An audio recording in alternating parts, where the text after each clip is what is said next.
There was a moment Monday, as Jack Abrams stood before a judge and called himself the victim in the 2010 shooting of Timothy Winnell, that someone scoffed audibly in the back of the courtroom.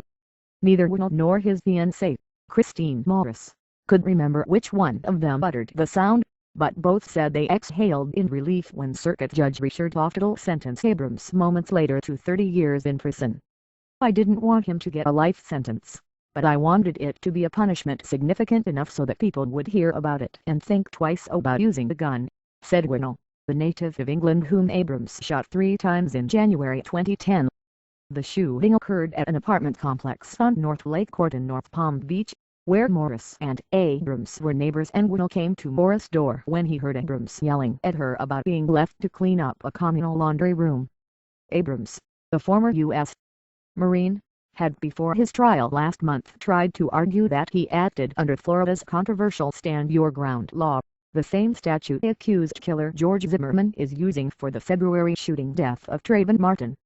But Toftell rejected that law as a possible defense for Abrams after pre-trial hearings, leaving defense attorney Mitchell Beers with the defense that the former Marine shot Winnell while suffering from post-traumatic stress disorder. It took a jury just 90 minutes last month to convict Abrams of aggravated assault with a firearm. Abrams, who is appealing his conviction and sentence, apologized to Morris and Winnell on Monday, but said he was innocent of any wrongdoing and should have been able to argue self-defense. "Winnell was trespassing," he said.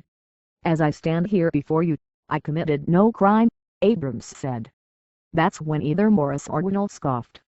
Assistant State Attorney Daniel Funk expressed the same disgust in his remarks later, saying he had never encountered a defendant that showed less remorse in his 10 years as a prosecutor. Beers apologized quickly, saying that Abrams asserted his innocence in part to help his argument on appeal, and that Abrams frequently expressed his sorrow over the incident every time they discussed it.